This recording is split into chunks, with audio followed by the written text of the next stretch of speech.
안녕하세요. 저는 올해 30살이 조금 넘은 한 여자입니다. 요즘 날씨가 너무 더워 힘들어하는 분들이 많은 것 같아요. 하지만 저는 인생의 최대 순간을 맞이해서 더운 줄도 모르고 그저 행복하게 지내고 있네요. 얼마 되지 않은 나이지만 그동안 얼마나 힘들게 살았는지 다시 돌아가라고 하면 절대로 돌아가지 못할 것 같습니다. 그때 제 자신에게 박수를 쳐주고 싶을 정도이니까요. 수고했다. 정말 잘 이겨냈다. 오늘 저는 이런 저의 지난날에 대한 이야기들을 해드리고 싶어 용기를 내어 이 글을 적어봅니다. 저와 비슷한 처지에 있는 분들이 계시다면 조금이라도 힘을 내어보시면 좋겠어요. 어린 시절 이야기를 꺼내면 벌써 눈물부터 고인다는 표현이 딱 맞는 것 같습니다. 분명히 이 세상에 저를 태어나게 해주신 부모님이 계셨지만 다 같이 행복한 시간을 보낸 기억은 거의 없으니까요. 어렴풋이 기억나는 것들은 제가 한 7살 즈음부터인데요. 고모네 집에서 밥을 흘렸다는 이유로 방에서 벽을 보고 꼼짝달싹 못하게 했던 기억이 납니다. 아휴, 칠칠 맞아가지고는 누가 지 엄마 안 닮았을까봐? 얘, 너 이 밥이 무슨 하늘에서 공짜로 떨어지는 줄 아니? 이게 얼마나 비싼 건데? 네가 먹는 거 니네 부모가 한 푼이라도 주는 줄 알아? 내가 어쩌다 이렇게 됐어는. 아휴, 짜증나. 고모, 밥이 뜨거워서. 뜨거우면 호호 불어서 먹으면 되지 밥을 뱉냐? 넌 정말 어떻게 된 애가 내 스트레스 쌓으러 온 것 같아. 진짜 내 팔자에 어쩌다 남의 자식까지 키우게 된 건지. 너 밥 그만 먹고 저리 가서 벽 보고 서 있어. 얼른! 고모가 그만하라고 할 때까지. 고모의 날카로운 목소리에 저는 방 안쪽 구석으로 들어가서 벽을 보고 한참을 서 있었죠. 밥도 제대로 먹지 못하고 그렇게 서 있으려니 다른 가족들이 밥을 먹는 소리와 냄새 때문에 배가 고파서 너무 힘들기도 했었네요. 어린 마음에 얼마나 그게 참기 힘들었던지 몰라요. 멀쩡하게 부모가 다 있는데 왜 그런 생활을 했었는지 궁금하시죠? 그게 바로 저희 엄마와 아빠 모두 저를 포기하셨기 때문입니다. 제가 그렇게까지 혼자 친척집에 맡겨지는 데에는 참으로 많은 우여곡절이 있었는데요. 제가 많은 세월을 보내는 동안 알고 있던 것이라고는 그저 엄마가 저를 버리고 집을 나간 것으로 시작이 된답니다. 아빠가 결혼 후 알코올 중독에 빠져서 일도 안 하고 망가지셨는데 그게 다 엄마와 연관이 되어 있다고 생각한 친할머니가 엄마를 구박하셨고 결국 참다 못한 엄마가 집을 나갔다고 하더군요. 아빠 역시 그런 상황이 싫어 저를 고모집에 맡겨놓고 자신은 혼자 하고 싶은 대로 하고 사셨죠. 그러고 얼마 후에 할머니도 돌아가시게 되었고 결국엔 그래서 저는 부모가 있는데도 불구하고 없는 것 같은 고아가 되어 버린 것이랍니다. 고모네 집에는 2명의 아이들이 있었는데 저보다 4, 5살 많았고 욕심도 굉장히 많았었죠. 제가 고모네 집에 들어온 것을 못마땅하게 생각하고 있었기에 저의 일거수일투족을 하나하나 다 고모와 고모부에게 일러 바쳤고 그날 식사 자리에서 밥이 뜨거워 바닥에 흘린 것 또한 고모의 첫째 딸이 고모에게 일렀던 것이에요. 어디 그 일만 있었겠어요? 그 집에 살면서 정말 수많은 일들이 있었는데요. 또 한 번은 고모의 딸이 갖고 있던 아끼는 학교 부품이 없어졌는데 고모네 온 가족이 저를 의심하며 얼른 내놓으라고 다그친 적도 있었답니다. 이런 도둑을 봤나? 먹이고 입히고 재워주니까 우리가 무슨 호구로 보이지? 애미애비도 버린 것 같다가 키워준 우리가 잘못이지. 어디서 이런 못된 것만 배워가지고는. 네가 가져갔지? 어디다 숨겼어? 어? 아니면 팔아먹었니? 학교 친구한테 팔아먹었어? 아니에요, 고모. 저는 진짜 몰라요. 보지도 못했어요. 이게 어디서 억지까지 부려? 아니긴 뭘 아냐. 이 집에서 그거 훔칠 사람 너밖에 더 있니? 배은망덕한 것 같으니라고. 당장 내놔, 당장. 안 그러면 너 이 집에서 쫓겨날 줄 알아? 고모, 저 정말 아니에요. 왜 저를 도둑 취급하세요? 울긴 뭘 잘했다고 울어.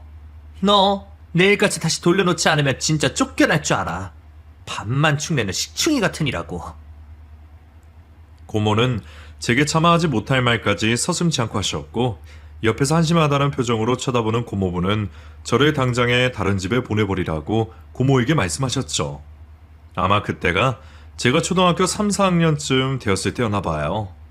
제가 언니의 비싼 학용품을 학교 친구들에게 팔아먹었다고 단단히 오해를 하셨는데 다음날 알고 보니 사촌 언니가 학교 책상 서랍 깊숙한 곳에 넣어놓았다는 것을 깜빡했다는 결론이 나왔습니다. 그래도 제게 단 한마디의 미안하다는 사과도 없이 아무 말 안 한 채로 그렇게 지나갔죠. 저는 점점 자라면서 이런 고문의 집이 너무나도 싫었습니다. 단 한순간도 함께 있고 싶지가 않았어요. 음식을 먹을 때도 TV를 볼 때도 하루 종일 그 집안에 있으면 눈치만 보고 있었는데 정말 당장에 갈 곳이 있으면 어디라도 뛰쳐나가고 싶었어요. 하지만 어린 제가 할 수 있는 일이라고는 아무것도 없었습니다. 그저 아주 가끔씩 알코올 중독자인 아빠가 거는 전화를 받는 일 밖에는요.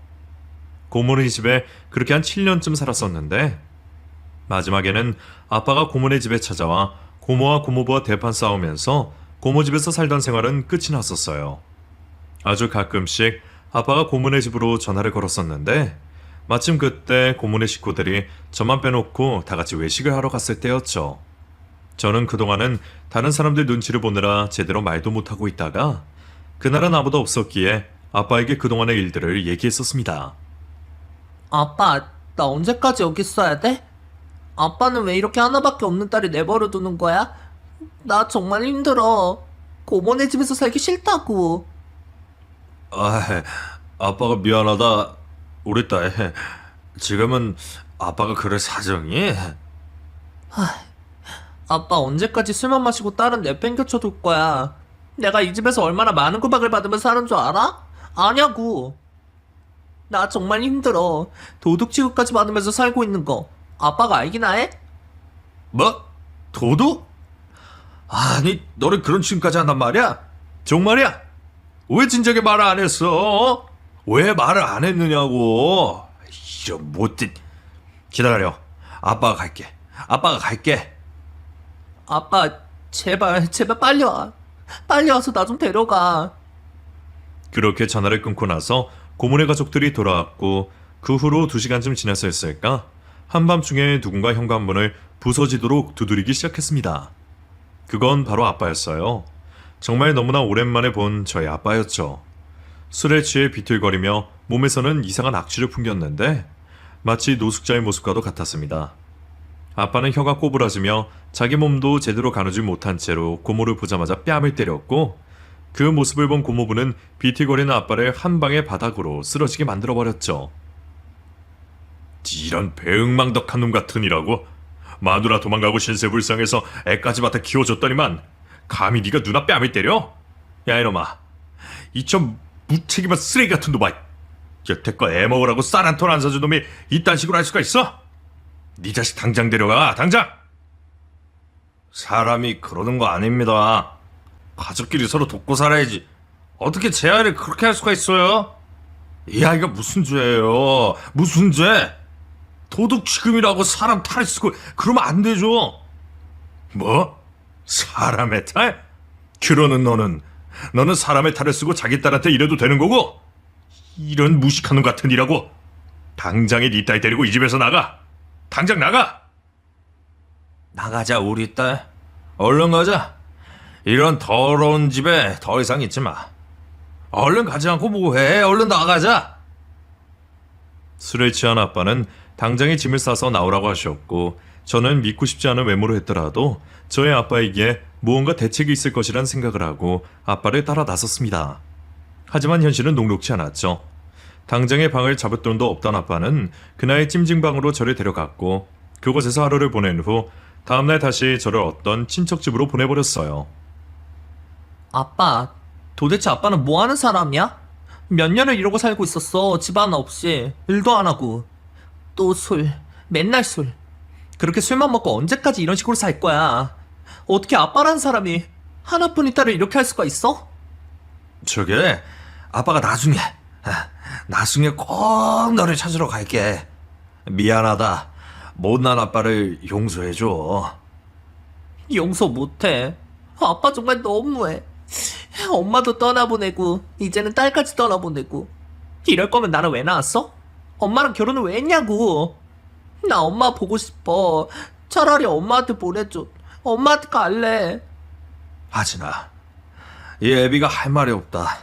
정말 미안해. 아빠는 그렇게 저를 다시 한번 낯선 친척집으로 보내고 마셨습니다. 그곳은 지방에 있는 곳이었는데 병든 할머니, 그리고 50대로 보이는 당숙이라는 분이 계셨죠. 태어나서 처음 얼굴 본 사람 집에서 살아야만 하는 심정 아세요? 중학생밖에 안 된 제가 감당하기에는 그곳의 생활도 정말 너무나 힘이 들었습니다. 80이 다 되신 할머니는 병세가 심하셔서 거동이 불편하셨는데 딱 한마디로 말씀드리자면 그 집에서 할머니를 간호해 줄 사람이 필요했던 것 같아요. 당숙 아저씨는 제가 집에 오자마자 짐을 풀기도 전에 할머니의 약을 챙겨주는 법을 설명해 주셨고 할머니의 목욕과 기저귀를 가는 시간까지도 설명해 주시더군요. 저는 그날 그렇게 그 집에 도착하자마자 할머니를 돌봐야만 했고 시간이 되어서 저녁밥도 차려야 했습니다. 그곳에서는 말 그대로 식모처럼 생활을 했던 것 같아요. 삼시세끼 밥을 차리고 할머니를 간호하다 보면 언제 그렇게 시간이 갔는지 벌써 저녁이 되어 있었는데 저녁이 되면 당숙 아저씨의 술상까지 받으려야 했었기에 정말 너무 힘이 들었어요. 그때가 방학 기간이었는데 하루라도 빨리 개학을 해서 학교에 다니고 싶어 죽는 줄 알았습니다. 제 나이 또래의 친구들은 모두 학교 가기 싫어 방학을 기다리고 있는데 저는 정반대의 삶을 살고 있던 것이죠. 그래도 당숙 아저씨는 제게 별 잔소리를 하지 않으셨고 저를 의심하거나 밥을 안 주거나 하는 일은 없으셨습니다. 학교에서 필요한 돈을 잘 주시기도 하셨으며 그냥 정신적으로는 저를 힘들게 하지 않으셨어요. 다만 그 집에서는 육체적으로 너무나 힘들었었기에 제가 학교 생활을 제대로 할 수가 없던 것이죠. 시간이 지날수록 할머니의 병세는 점점 악화되셨는데 나중에는 치매기까지 오셔서 저를 집 나간 여편네 혹은 자신의 언니라고 부르시며 아주 많이 미워하시기도 하셨습니다.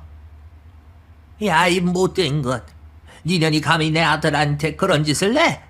천벌 받으면 이제 와서 기어들어와서 나한테 뭐 하는 짓이야? 이거 무슨 약이야? 나 죽이려고 그러는 거지? 할머니 아니에요. 진정하세요. 저 하진이에요. 15살이고 아직 학생이에요. 아이고, 이 때려 죽이련 이제 나 죽네. 인연이 나를 죽이네. 아이고, 아버지. 세상에나 무서워서 내가 못 살겠어요. 때에 맞춰 드셔야 할 약도 드시지 않은 채로 저를 미워하셨던 할머니는 또 어느 날은 저를 언니라고 부르시며 하염없이 눈물을 흘리기도 하셨어요. 언니, 미안해. 내가 언니 거 다 먹어버렸어. 언니 배고픈데 내가 몰래 다 먹었어. 우리 언니 하루 종일 쫄쫄 굶고 동생들 보느라고 많이 힘들었는데 내가 미안해, 언니. 할머니, 오늘은 제가 언니예요? 언니한테 뭐가 그렇게 미안하세요? 우리 언니 정말 곱다. 너무 곱고 착한 우리 언니.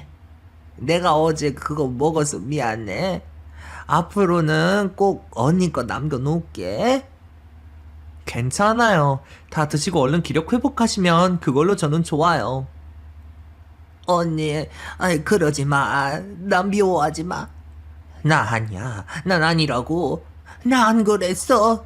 언니, 감정의 동요가 심했던 치매라는 병으로 인해 할머니는 하루에도 몇 번이나 울었다 웃었다 그리고 소리까지 지르셨다가 하셨어요. 그런 할머니를 온전히 케어하는 것이 저의 몫이었는데 그런 생활을 몇 년이나 하다 보니 학업에 집중할 수가 없어 많이 힘들었습니다.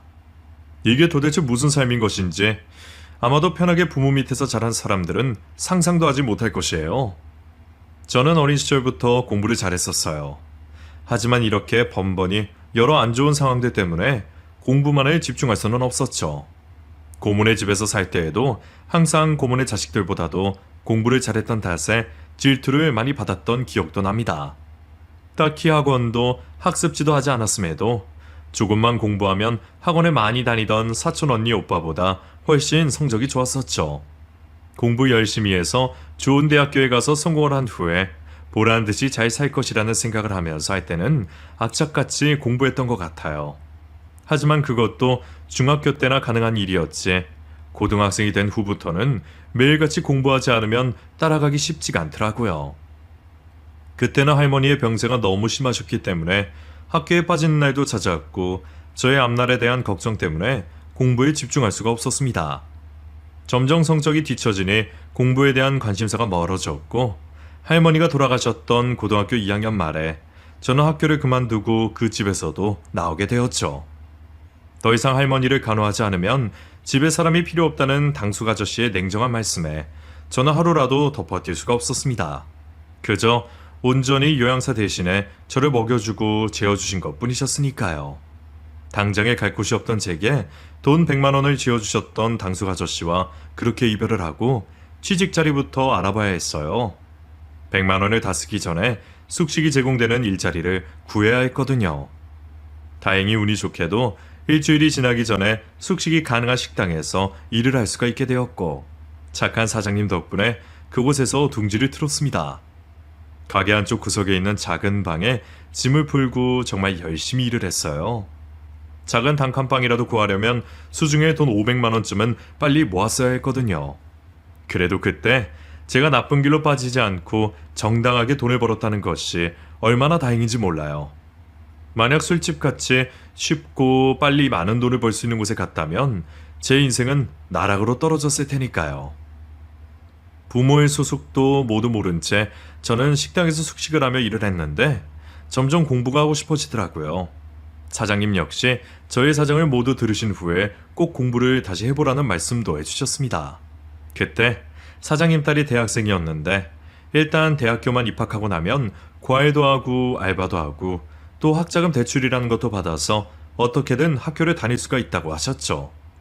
돈이 없어 공부해봐야 대학도 못 다닐 것이라는 생각을 하고 있던 제게 눈이 번뜩 뜨이는 말씀이었답니다. 내가 보기에 하진 씨는 워낙 부지런하고 머리도 똑똑해서 금방 다시 할 수 있을 거야. 내가 인생을 살아보니 다 그렇게 닥치만해지더라. 그러니까 꼭 다시 해봐. 제가 이제 와서 잘할 수 있을까요? 당장에 먹고 사는 것도 걱정인데. 그래도 이렇게 벌써 1년 만에 집도 없고 냉장고랑 TV도 샀잖아. 그 정도 노력이면 공부를 해도 충분히 할 수 있을 거라고. 내 말 믿어. 대학을 나온 것과 안 나온 것은 나중에 사회 나가서도 천지 차이라니까. 부모도 버린 제게 조언해 주시는 사장님의 격려에 힘입어 저는 그렇게 20살이 되어 뒤늦게 공부를 시작하게 되었습니다. 식당 일을 하며 주로 밤에 집에 가서 공부를 했는데 대학에 들어가려면 검정고시로 먼저 고등학교 과정을 마쳐야 했었죠.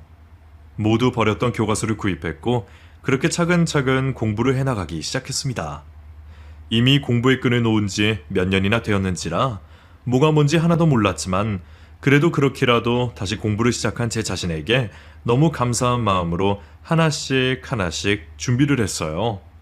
너무 힘이 들 때는 엄마와 아빠를 미워하면서 마음속으로 욕도 하고 그랬던 것 같아요. 그렇게라도 해야 지금 이 상황을 제가 이겨낼 수 있는 악바리 같은 근성이 나올 테니까요.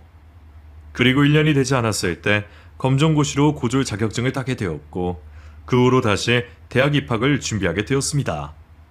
학원에 다닐 여력이 되지 않아 혼자 문제집을 사서 푸는 것으로 주로 공부를 했는데 모르는 것이 나올 때마다 얼마나 답답하고 힘이 들었는지 심할 때는 눈물까지도 날 정도였어요. 그래도 학교에 다니면서 물어볼 선생님이 계시고 설명해줄 사람이 있을 때 공부하는 것이 얼마나 감사한지 알게 된 시간이었답니다. 그래서 사람들이 다 공부는 때가 있는 것이라는 말을 하나 봐요. 하지만 저는 포기하지 않았습니다. 쌍코피가 터질 정도로 열심히 공부하고 또 했고 모르는 것이 있으면 노트에 100번이고 1000번이고 적어 내려가면서 파고 들어갔죠. 그런 제 모습이 예뻐 보이셨는지 사장님은 자신의 아들을 불러 제게 공부를 가르쳐주라는 말을 해주셨고 덕분에 아주 가끔씩 공짜 과외도 받게 될 수 있었습니다. 부모 사랑을 받았던 기억이 없던 저는 그런 사장님의 마음이 너무너무 감사했고 꼭 보란듯이 좋은 대학교에 들어가 성공하리라 다짐을 했던 것 같아요. 그리고 꼭 2년 정도가 지나서 드디어 대학교에 합격을 하게 되었습니다. 합격자 명단을 확인한 그 순간을 아직도 잊을 수가 없어요. 선명한 글씨로 합격이라고 쓰여 있었는데 너무 기쁜 나머지 일하던 식당 사장님을 와락 끌어안고 눈물을 줄줄 흘렸었죠. 이렇게 행복한 순간에 왜 제 부모님은 함께하지 않으시는 건지 놀라움과 서남, 그리고 앞으로 더욱 잘 살아야겠다는 굳은 다짐을 함께했던 순간이었어요. 사장님, 정말 감사해요. 저 진짜 열심히 살게요. 사장님의 좋은 덕분에 이렇게 좋은 대학교에 합격까지 하게 된 것 같아요. 이 은혜 평생 잊지 않을게요. 그래. 하진이는 무엇이든지 다 잘할 수 있을 거야. 더 넓은 세상에 나가서 하고 싶은 거 다 하면서 살아. 그러다 보면 나중에 언젠가는 부모님도 만날 수 있게 될 거야. 힘내고.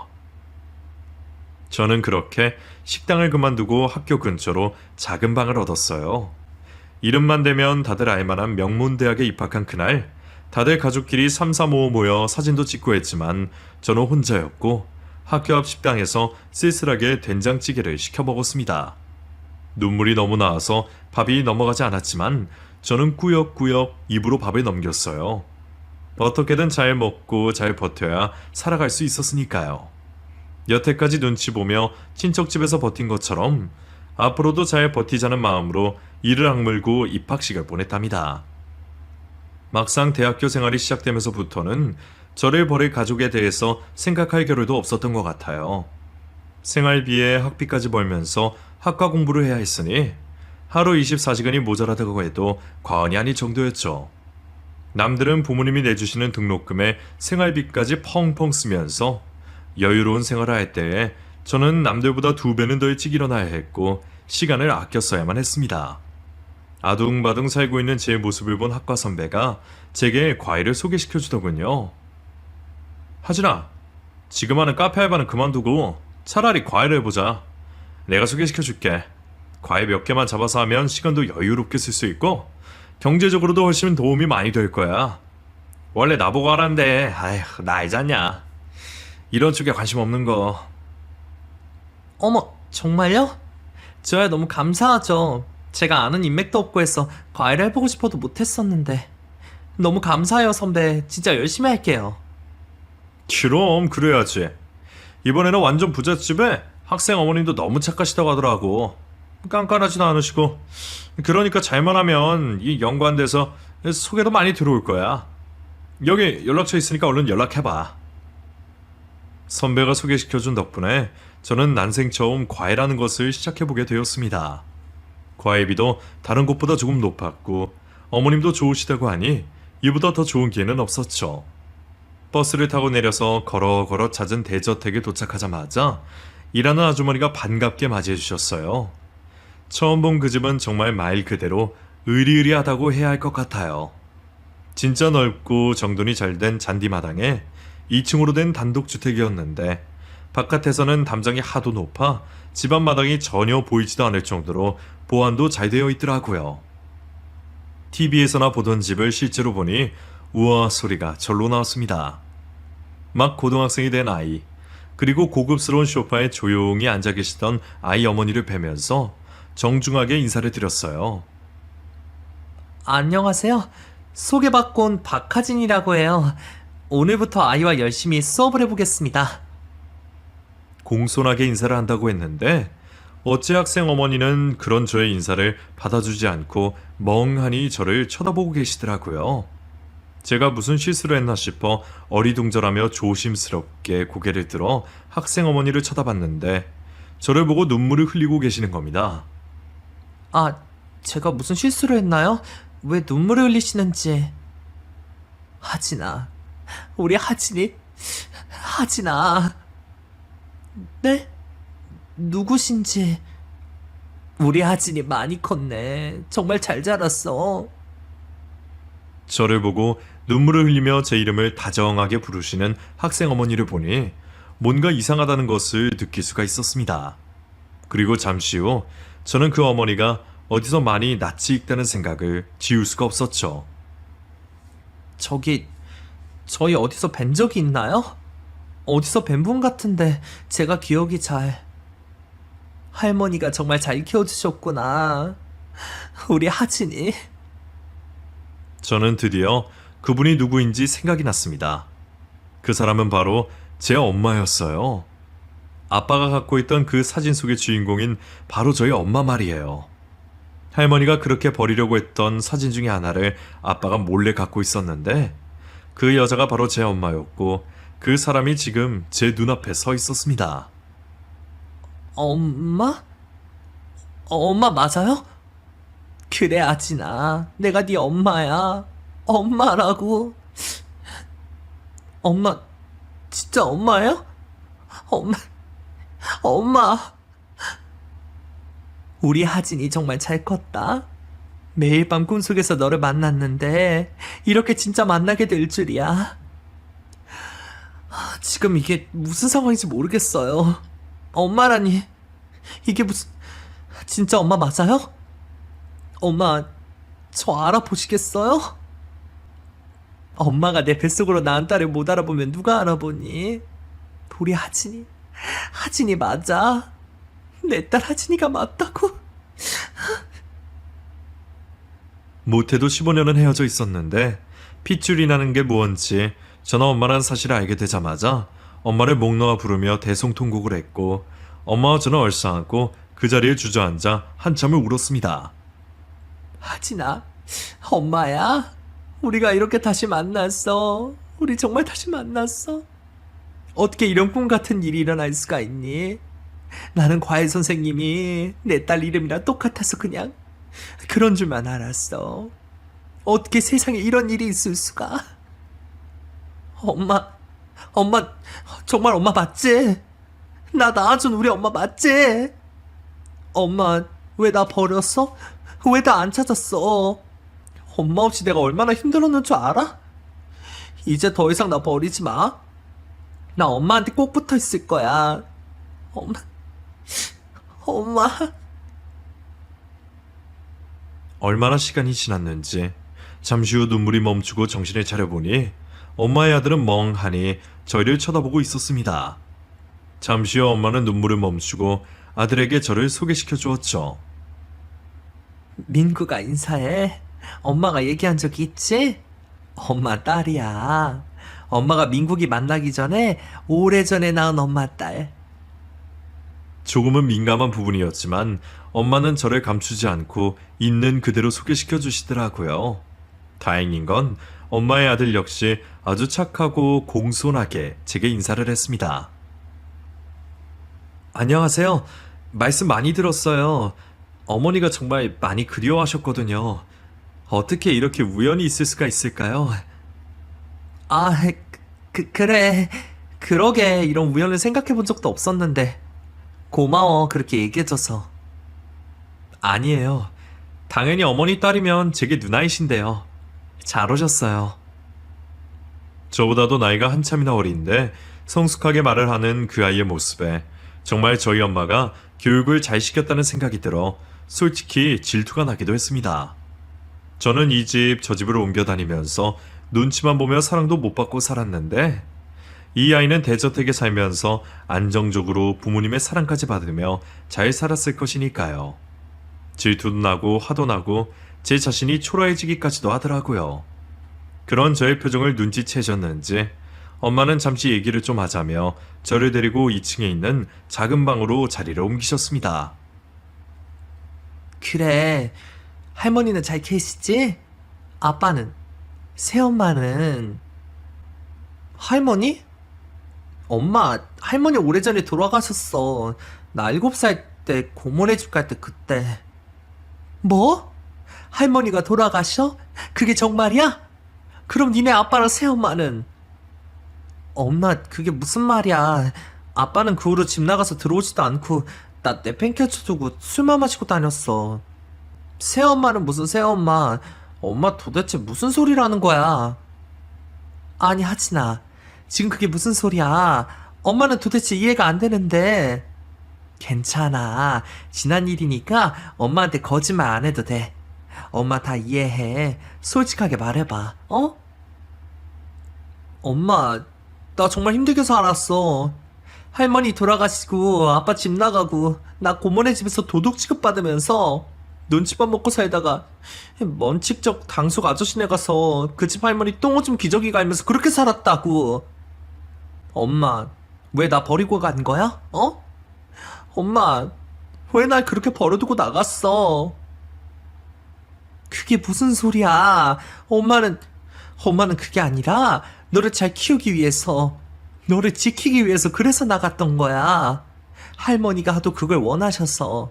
엄마가 너를 두고 왜 나가겠니? 자기 자식 버리고 무작정 도망가는 엄마가 세상에 어디 있어? 엄마, 진짜야? 그게 진짜야? 정말이냐고. 세상에나, 이런 일이 어떻게 있을 수가 있니?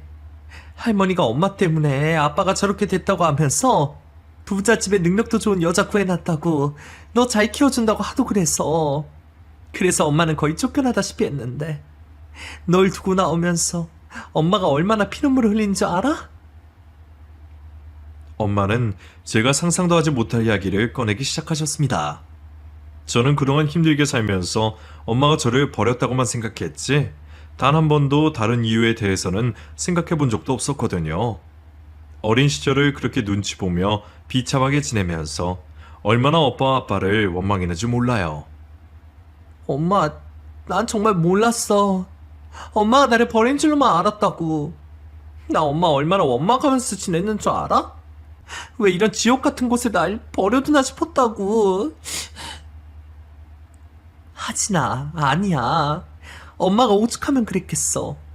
네 아빠 마음 못 잡고 알코올 중독자 돼서 폭력까지 쓰려고 하고, 그럴 때마다 너한테 안 좋은 영향 끼칠까봐 얼마나 끙끙 앓았다고. 이런 가정에서 잘 자랄 수 없다고 생각했기에 너를 할머니께 맡겼는데 어떻게 이런 일이... 엄마는 말을 채 마치지도 못하신 채 피눈물을 흘리시며 오열하기 시작하셨어요. 그 모습을 본 저 역시 피눈물을 흘리며 함께 오열했죠.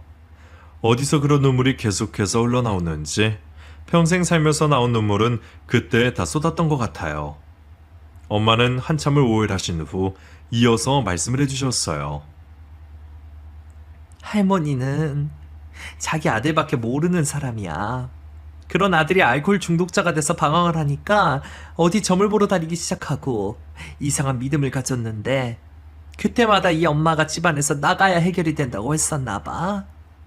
아주 엄마를 하루라도 가만히 놔두질 않았었어. 엄마가 얼마나 힘들었는 줄 아니?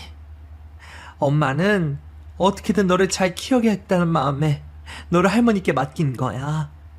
분명히 그때 능력도 있고 집안도 좋은 여자가 와서 아빠랑 재혼할 거고, 그럼 너도 좋은 가정 환경을 이루며 살 수 있다고 생각했어.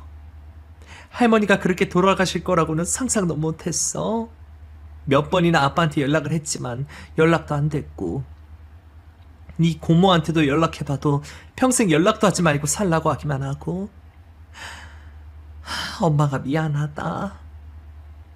나 어렸을 적에 기억나는 건 엄마가 집 나가고 아빠랑 할머니랑 엄청 싸우다가 할머니가 병에 걸려서 돌아가셨어.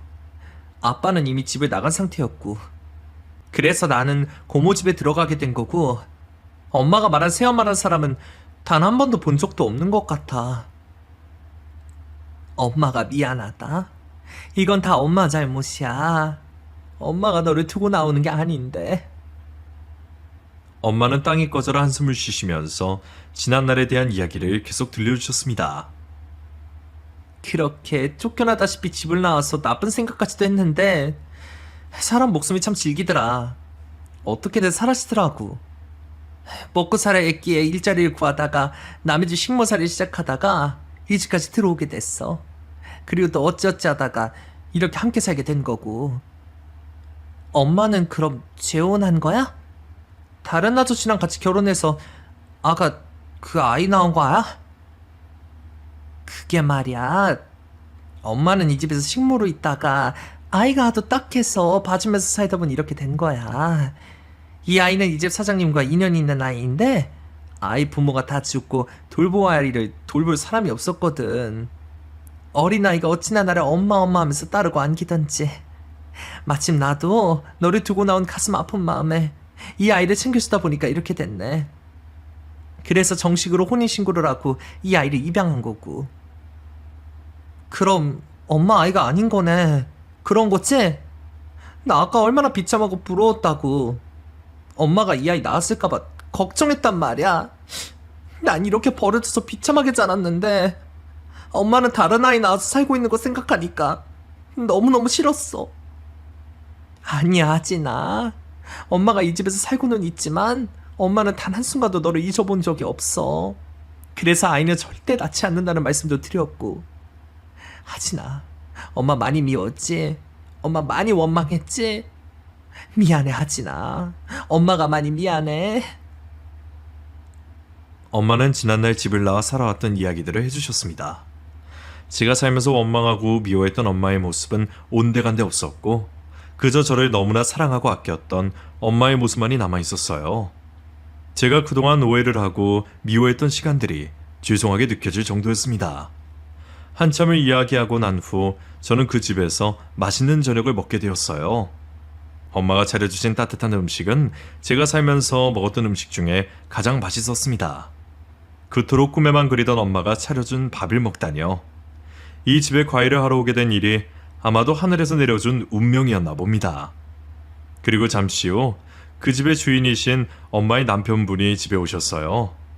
너무 불편하고 힘든 상황이 연출될 줄 알았는데 생각보다 훨씬 인자하셨고 저를 반갑게 맞이해 주셨습니다. 어서 와요. 정말 이런 우연이 다 있나? 역시 피는 물보다 진하네요.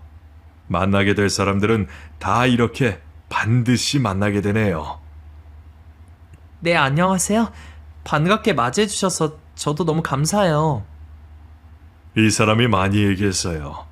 나도 그 부분이 못내 가슴이 아파 어떻게든 찾아주려고 했는데 어쩌다 보니 시간이 벌써 이렇게 됐네요. 엄마 없이 잘 성장해줘서 고마워요. 너무 고마워. 인자한 얼굴을 하신 엄마의 남편분은 못돼도 나이가 70세 이상은 되신 듯 보였어요. 누가 봐도 엄마와 부부라고는 믿겨지지 않는 모습이셨답니다. 엄마가 다른 남자와 함께 살고 있다는 것에 처음에는 많이 화가 났지만 막상 그 아저씨의 얼굴과 인품을 보니 그것마저도 잘못된 생각이라는 생각이 들었어요. 세상에는 정말 못된 사람도 있지만 또 이렇게 정말 멋진 분도 계시더라고요. 그날 첫 만남을 이유로 엄마와 저는 아주 자주 왕래를 했고 엄마의 아들에게도 열심히 과일을 시켜주었습니다. 그리고 엄마와 많은 이야기를 나눈 끝에 오랫동안 잊고 지낸 사람인 아빠를 찾아야겠다는 결론을 내리게 되었죠.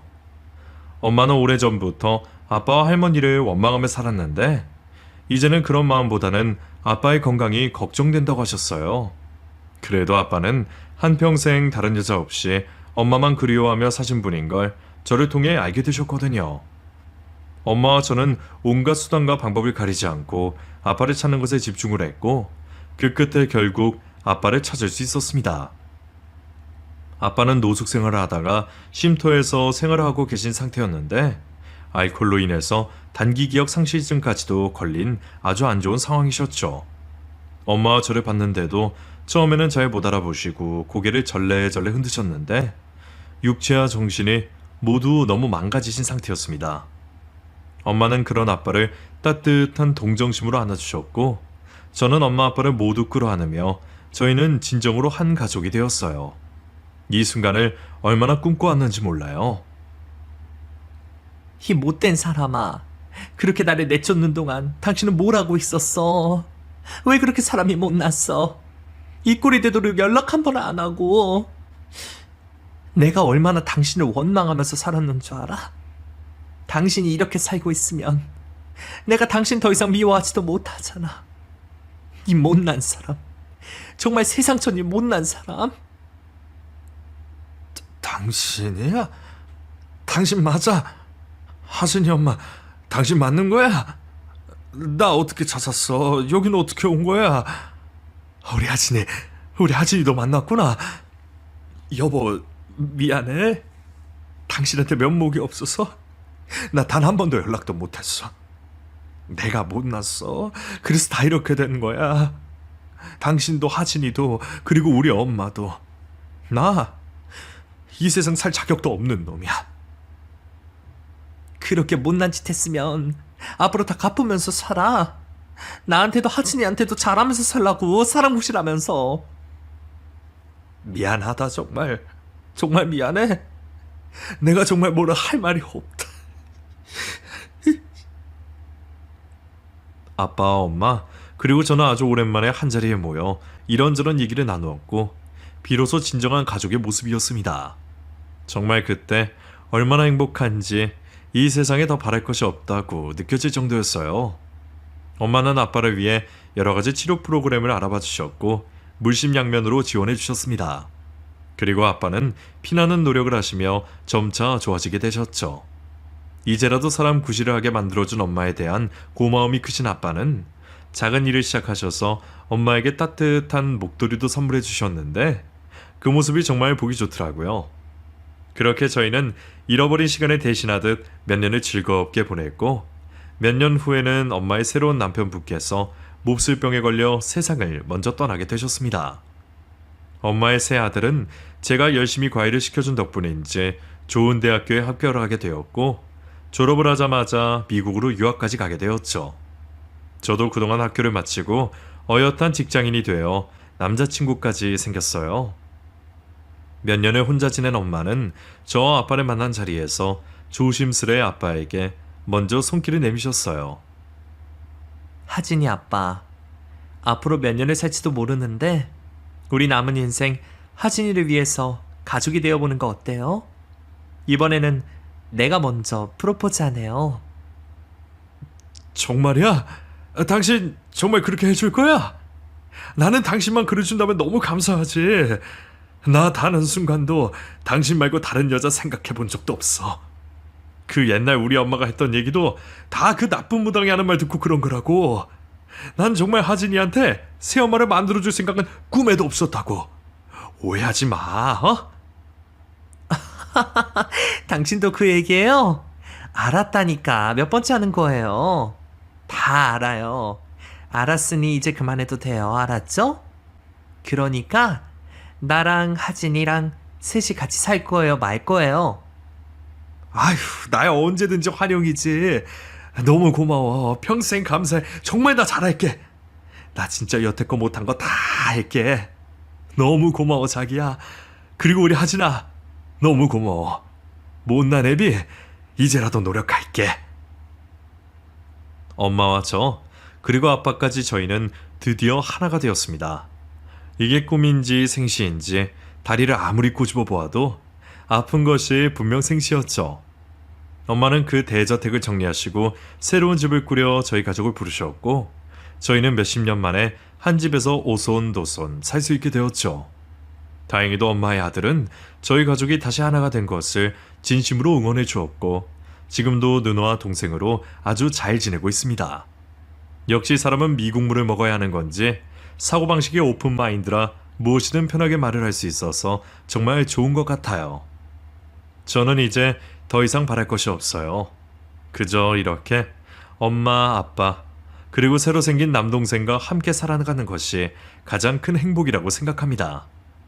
내년에는 결혼도 생각하고 있으니 가족이 더 늘어나게 되겠네요. 이 행복이 영원히 끝나지 않길 바라며 오늘의 제 사연을 마치도록 하겠습니다. 끝까지 잘 들어주셔서 감사드려요. 여러분의 인생에도 늘 행복한 것들이 가득하시길 바랍니다.